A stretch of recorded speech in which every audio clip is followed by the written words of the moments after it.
Hey guys, we're at the Deep Blue Spa and Hot Springs here in Warrnambool. I brought Roz down because obviously her knees have been feeling the cold lately and she's been getting a little bit of pain in her knees. So the therapeutic hot springs should help them out and relax her. Hope so. Anyway, we'll go inside and we'll find out what it's all about. There's 3 sessions you can do. One was morning, one was around lunch, and then there's the nighttime one, which you get 3 hours. So it's from 6 till 9, and it is kid-free, the evening one, so that's a bonus. So we'll take you in and show you what it's all about. Here's the car park. There's actually a hotel here. New sort of tranquil type music. So this is the entrance.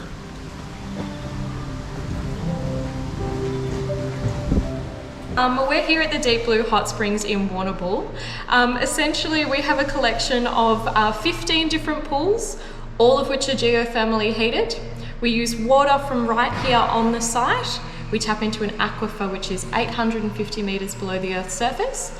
From that point, it comes up hot, and it also comes up with a lot of natural minerals. So a lot of our pools are actually cooled. The water comes up that warm. Most of them range between 35 and 42, but the water actually comes up at 45 degrees. So we're actually on the Dilwyn aquifer, which that aquifer goes from the Otways all the way to Portland. A big draw card for a lot of people is we're very high in magnesium.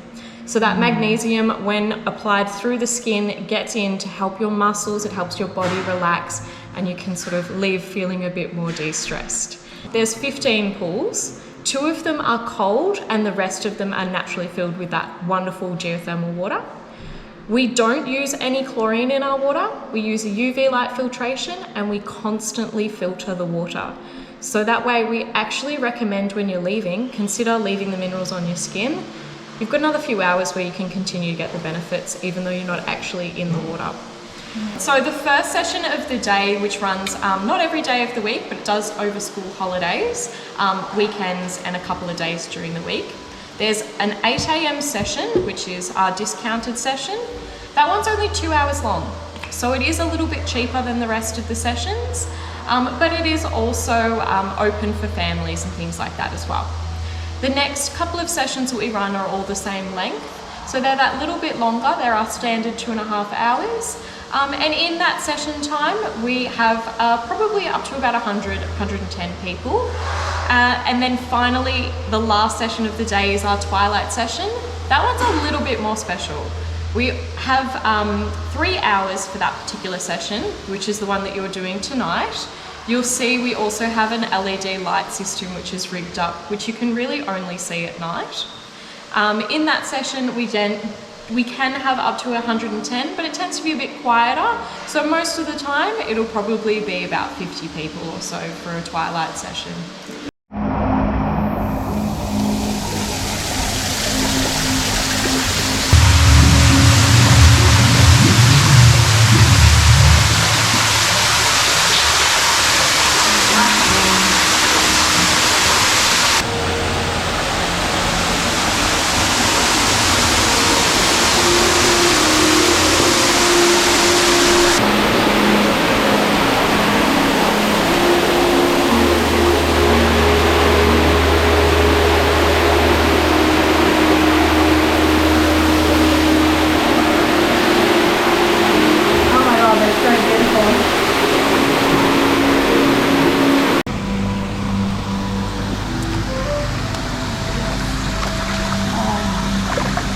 This is amazing.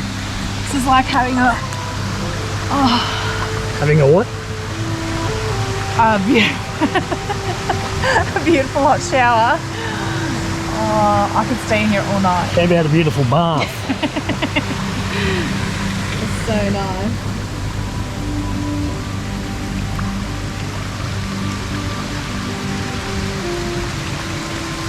Oh, there's a seat. Waterfalls, caves. Oh, it's 6 o'clock up there telling you the time. Well, that's the cafe over there. And it's 14 degrees outside. So that's one of the cold ones.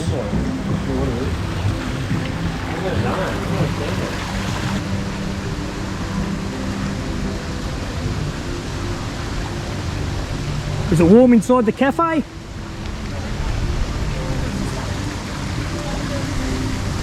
Yeah.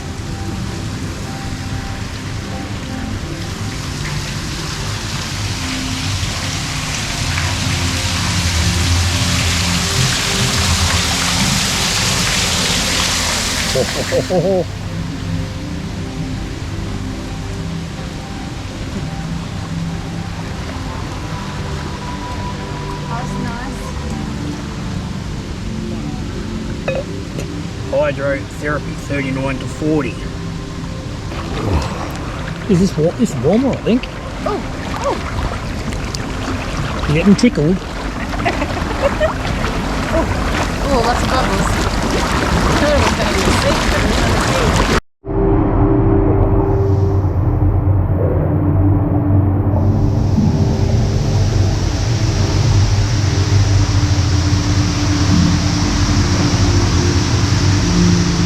What a place.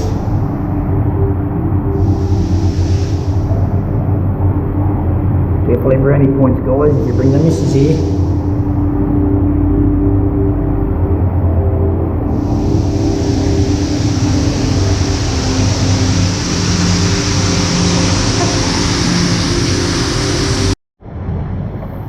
Century Cave, salmon colour, strengthens the veins and arteries. 39 to 40 degrees.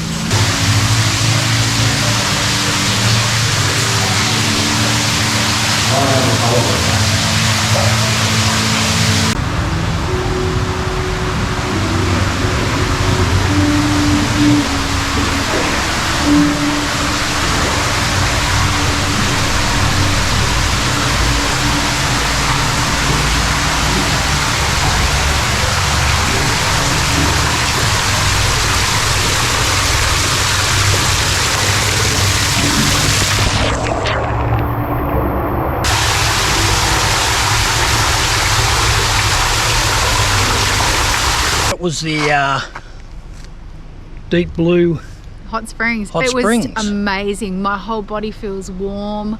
I feel great. A little tip, right? We went for 3 hours. At about the hour 10, I was sort of itching to get out and I'd had enough. But we stopped. We had a hot chocolate and a bit of a cake and stuff from the cafe that was in there. And then we got back in and then swam around for a bit more. And in the end, the time now is 19 past 8. So yeah, about So 2 hours, 2.5 hours, 2.5 hours, is yeah. enough. Obviously the nighttime one, the benefit of not having kids running around, and there was only 11 people in there, including us. It was There's 11 all up. amazing. So basically it was one pool to every person. it was really good. Some pools were really, really hot. We did actually take the plunge into the freezing, icy, cold one, which was, what do you say, in between 12 and 14 degrees. Yeah, but he said it could be 2 degrees either side. That was cold, and then we jumped back into the Hot warm pool, yeah. and it felt like you're burning. It was really bizarre feeling, but we went back and did it again. It just felt different and it felt good. Yep. But yeah, no, I recommend coming down here. 2.5 hours, but obviously if you do the night one, if you only stay for 2, you can leave early. It doesn't matter. Yeah, or you can stay until 9 o'clock. Stay for your whole 3 hours if you want to. Yeah. But I'll put the details below, the website, the phone number. But if you're in Warrnambool, it's come down here of a nighttime, a daytime, anytime, and just have a soak. And the staff were so friendly and so, yeah, they needed anything, they were there to show you around or do whatever sort of thing. Really recommend it. Anyway, guys, we'll catch us. Good night. Well, guys, we've come on down to Logan's Beach Whale Nursery to check out and to see what it's all about. So Logan's Beach is one of Australia's most popular and easily accessed land-based whale viewing sites. Logan's Beach is the only established southern right whale nursery in southeast Australia. In 2017, there was an estimated population of 2,800 southern right whales in Australian waters and only 300 in southeast Australia.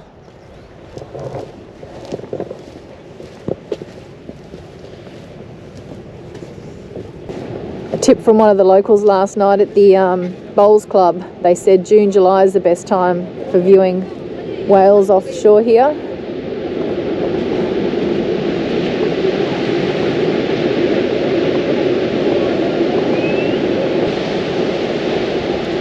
So there you have it.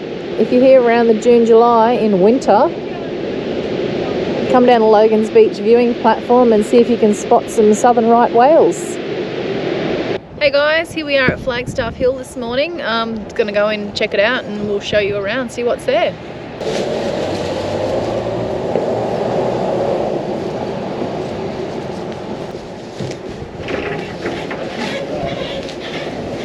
So guys, as we just sit outside, we're at Flagstaff Hill here in Warrnambool. I've got Maddie with me. She's one of the information ladies here. Do you do the tours as well?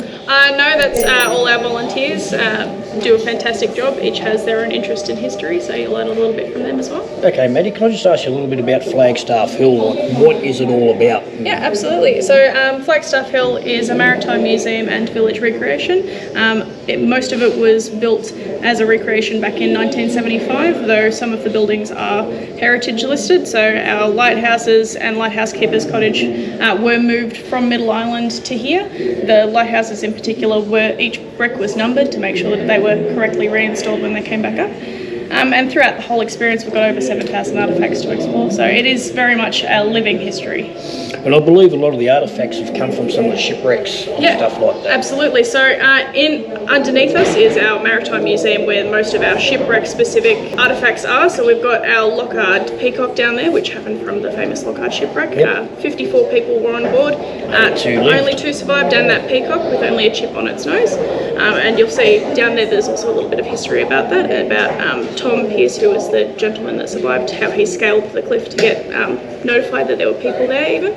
And it's just a fantastic show of just how from tragedy we still get these amazing things to learn about history. Okay, now you do a guided tour at about 11:30 each day, is it? Yes, each day. Or you can do your own individual walk around. You can also do the guided tour and then do your own individual walk absolutely. around. Generally, we suggest about an hour and a half to just wander around and take in things as you like. The heritage tour will last between 30 and 40 minutes, depending on your tour guide. As I said, each are run by volunteers, so they've got their special interests to talk about as well. We've also got a tea rooms and lolly shop that is open most days as well, that you can go back in history and enjoy the treats for that time as well. Okay, now you do a night show as well as a day show. What's the difference in them and how's that work? So during the day you get to explore our museum and village. During the night we take you down to our theatre at the very back of the village, where we create a 9-metre wall of water and project the story of the Lockhart shipwreck, some Dreamtime stories and some whaling history. So they really go hand in hand as the experience. And I think I read somewhere you can, if you get a daytime pass, you can come back the next day or something. Yeah, so our day entry ticket is valid for 2 days. Whether or not you want to do it the next day or sometime over the next 7 days, we can organise that just to get it validated at the front. And when you buy package deals of the day entry and the night show, you get 30% off your day entry as well. So it's really good, hand in hand. Excellent. Now this picture you have here, that's what this place was originally, is it? Yeah, so this is what it looked like just as they were starting building Flagstaff Hill. So as you can see at the top that we've got our lighthouses and Lighthouse Keeper's Cottage there, and they were moved before we even started this project. And then a group of really dedicated historians and volunteers went on to build the fantastic place that it is today. It's on about 10 acres and 40 buildings.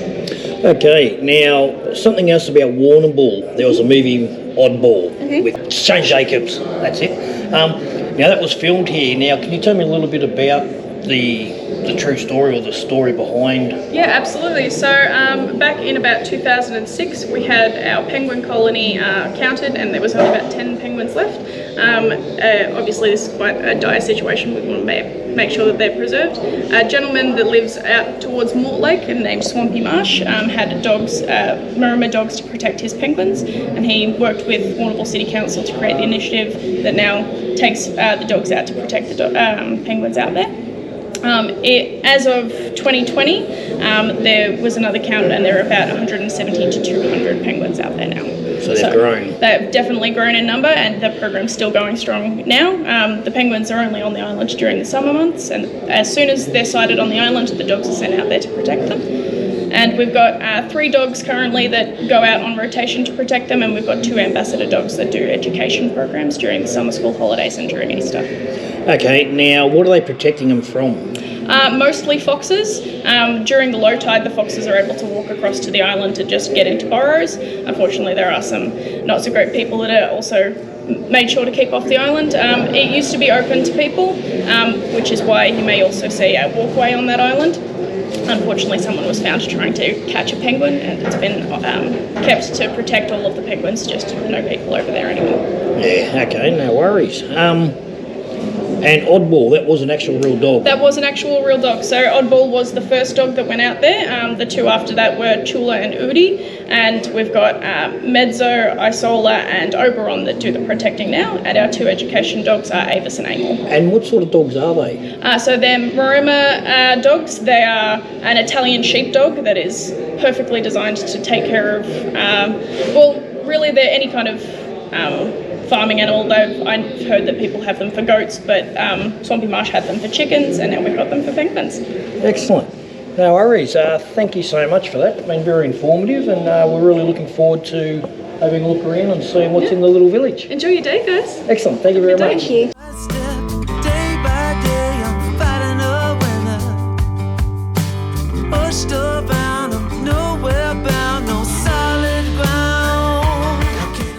The earth cooled and life gradually sprang forth. In the oceans, on the land,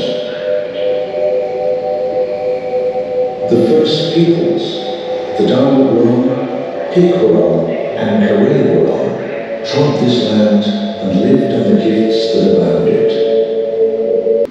The captain. A ship's captain is her master under God. At sea, his authority is total, his decisions final, his responsibilities onerous. He is charged to bring ship, crew, passengers and cargo safely to port. So therefore, Roz, you must be a ship, because I am the captain. How about you're a shithead?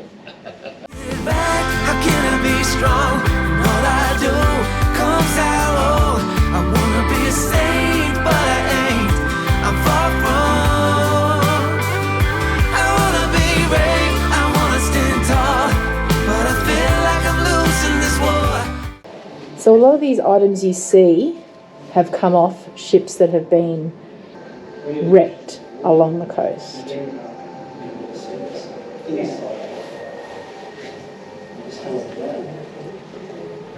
In 1975, Peter Ronald and Gary Hayden recovered an ornate communion set from the Scomberg wrecked at Petersburg in 1855.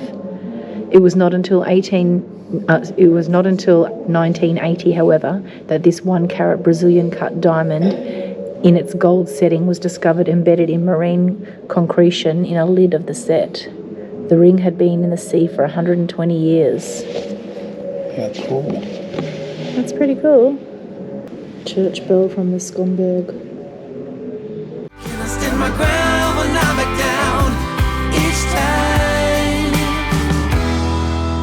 Time is a struggle, little by little, day by day. I'm trying to juggle, losing track, no turning back. I'm running through fire, step by step. So Eva Carmichael, passenger and survivor. Just before dawn on June the 1st, 1878, Eva Carmichael was snatched from the comfort of her bed and thrown into the chaos of a shipwreck. As the Lockhart dashed itself against the cliffs of Muttonbird Island, Eva described confusion and terror as rigging and rocks rained down upon them. Day by day, burning the wire, pushed around, nowhere bound, no solid ground. How can I get it back? Tom Pearce was on deck with Captain Gibb throughout the night of May 31st, 1878. It was thought they were about 150 miles southwest of Cape Otway, a fatal miscalculation. By 2 a.m. on June the 1st, the wind was blowing pretty fresh, but a thick haze remained, and when it eventually cleared land, was so close the unsuccessful battle to save the Lockhart began. So these guys were the two survivors from the Lockhart wreck. Be strong, and all I do comes out wrong. I wanna be a saint, but I ain't. In 1878, the Peacock with a range of other Minton ware was bound for Melbourne on the ill-fated Lockhart. Its destination was the Melbourne Exhibition of 1880 to celebrate the opening of the city's magnificent new Royal Exhibition building, which today is World Heritage listed. This peacock statue here was a survivor from the actual Lockhart wreck. Now, it is believed that it is estimated between $4 and $5 million that it is worth. The only damage that it received during the wreck was some damage on the beak, which has been restored, and the actual only time that the bird has been removed from here, it went to an art show and they broke the head, so the head had to be glued back on. Pretty remarkable. Carmichael watch. This was bought at auction for $20,000. The watch was made by James McCabe, the son of Cornhill, London, in 1814. At the time, they were much esteemed for fine watches and clocks, especially in India. I'm far from. Lady Bay Lighthouse Cottage. It's Lighthouse Keeper's Cottage. I wanna be brave, I wanna stand tall, but I feel like I'm losing this war. I can't stand my ground when I back down each time. As the days go by, I keep wondering why the struggle never ends. In this endless fight, I'm never right. I can never win, never win.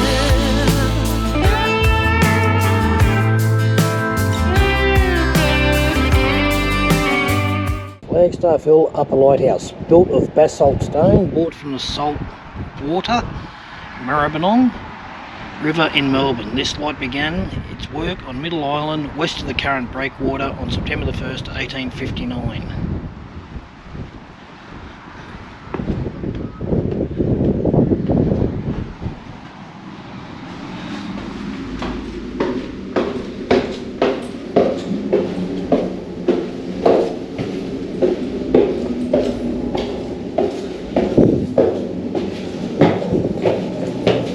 Right.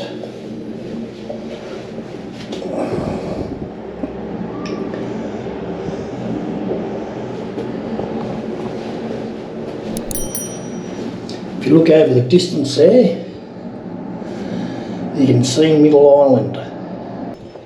Warrnambool Garrison. The artillery battery is contained in fortifications erected in 1887. They were part of a series of defences built along the then Victorian colony coastline. Colonial governments were concerned over Imperial Russia's expansion and resulting threat to the isolated coast that was becoming increasingly wealthy with exports from the hinterland. Gun number 1.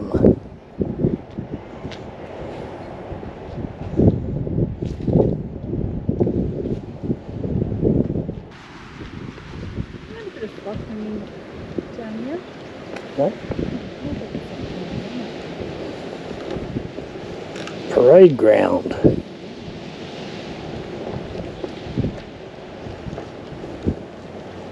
Warrnambool Garrison Parade Ground. Commander invites inspection of Battery Armoury Hut by order of Warrnambool Garrison Commander.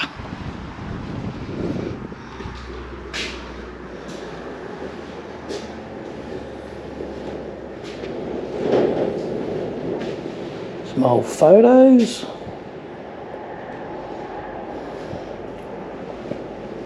Pretty cool. Look at the moustaches.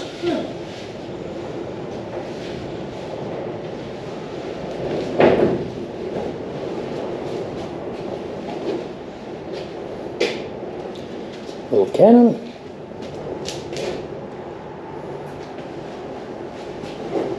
So here we have a couple of goats.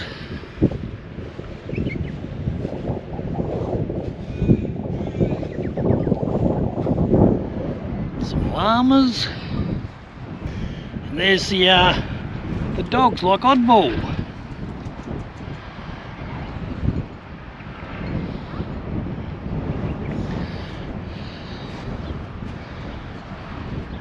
Rima guard dogs.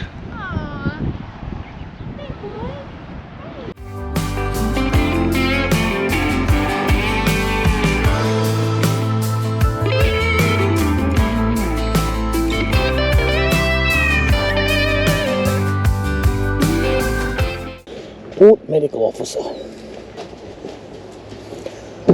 Dr. W.R. Angus.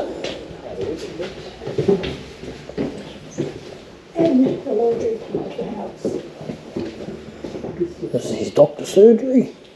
Bit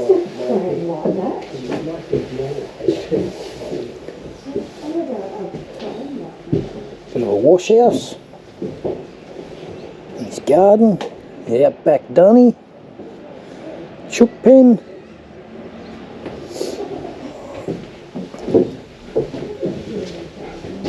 kitchen,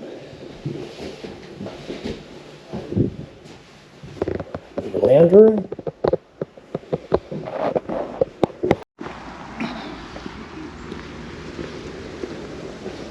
examiner's office.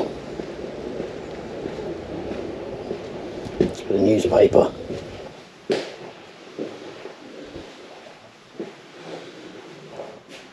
It's where they make the papers. Printing press. The Warrnambool Examiner. 1851 was made.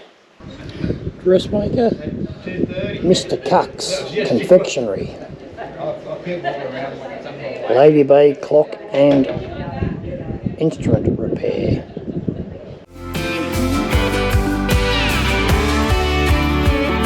How can I get it right? How can I be strong? And all I do comes out wrong. I wanna be a saint, but I ain't. I'm far from. I wanna be brave, I wanna stand tall, but I feel like I'm losing this war. How can I stand my ground but not back down each time? Oh, each time. I'm burning the wire. Well, after a visit to the lolly shop, I had to get a few little treats. You know I like me chocolate. Pretty good.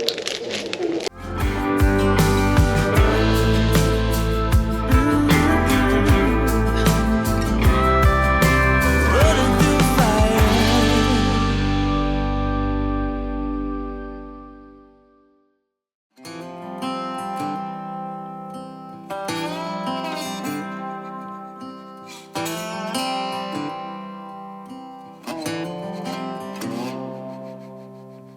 Going back to my old hometown, picking up the years I leave behind.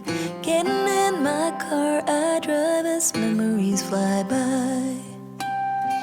Driving by the Shipping agent, book your sailing tickets here.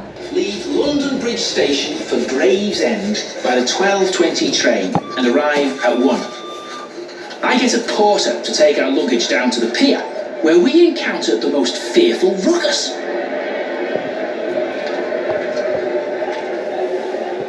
And when we do board, it is little better. Everything is in great confusion. We go below to see our cabin, which, strange to say, doesn't meet with approbation, and Heppy is still uttering anathemas against the dirty-looking place, when the order is given for all strangers to go ashore. I used to run through, where you were chasing me. We were riding out under the bleachers when no one could see. Oh, sweet memories of the town I loved, but oh, changed when you left. The house rules. No sitting except to shine the boots. No swearing except with hand on the Bible. Free drinks tomorrow. Ladies must be accompanied by a husband, preferably their own. All flies that land on you become your property. If you want a top class inn, go and build one. Do not put hands in pen. Whoa, there's some big turkeys.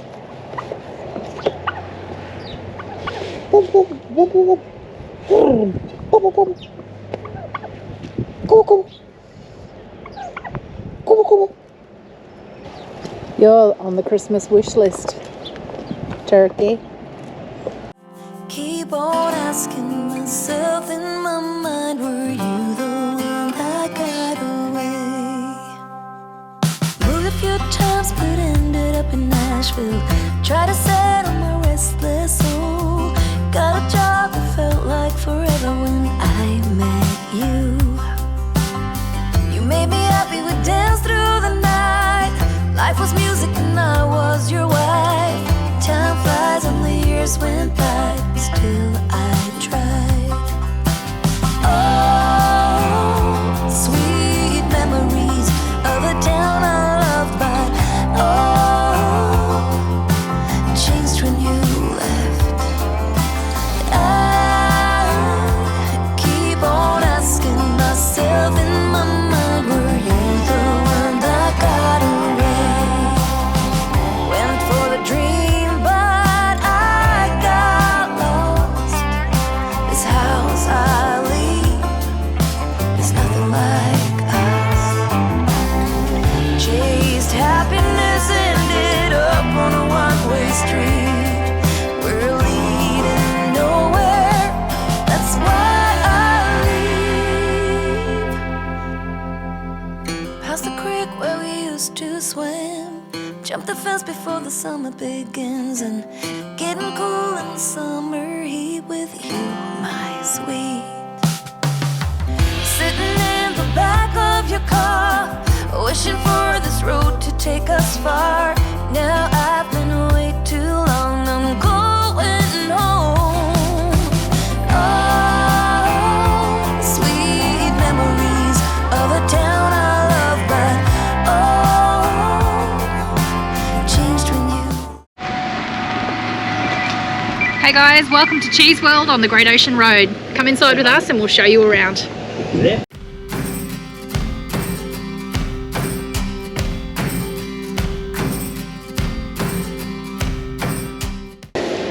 So the museum is free admission. Local rural collection, domestic items, dairy manufacturing equipment, rural machinery, Warrnambool cheese and butter factory history. Let's check it out.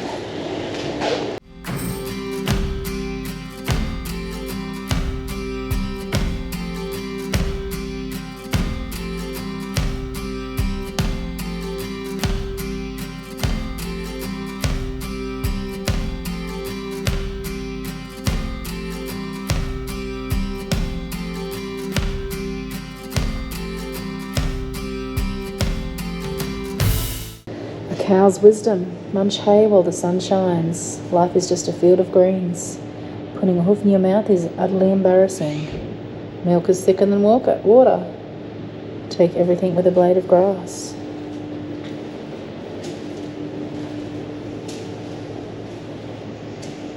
Looks like my dad's garage.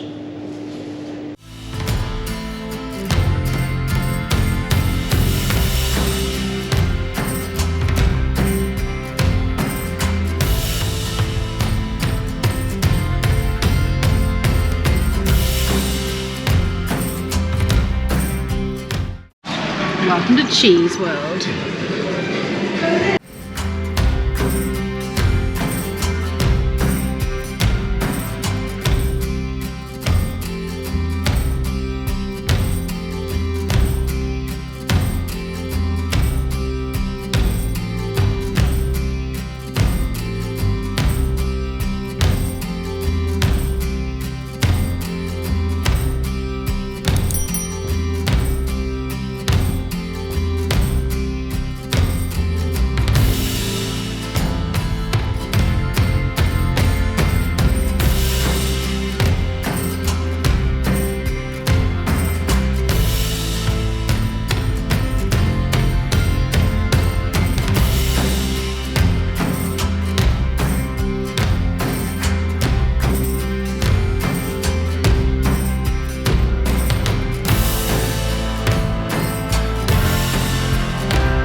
guys, that was the cheese factory here on the Great Ocean Road.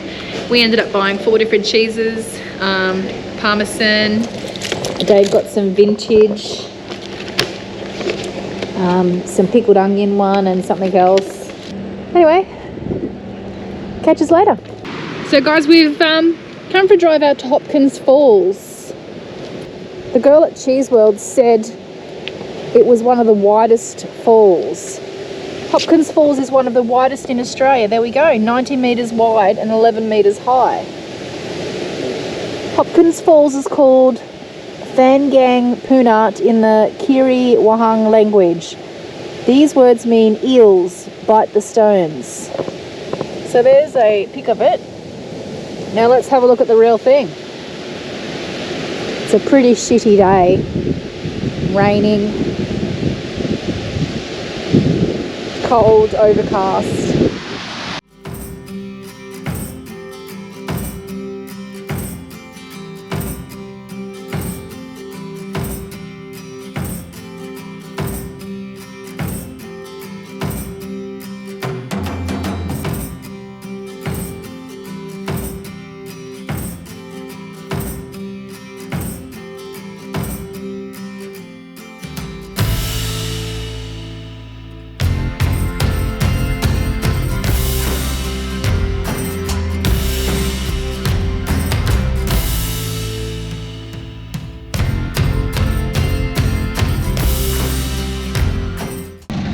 Morning guys, well we've just left Warrnambool.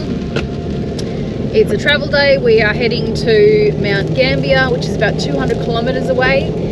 It's now raining, check this out.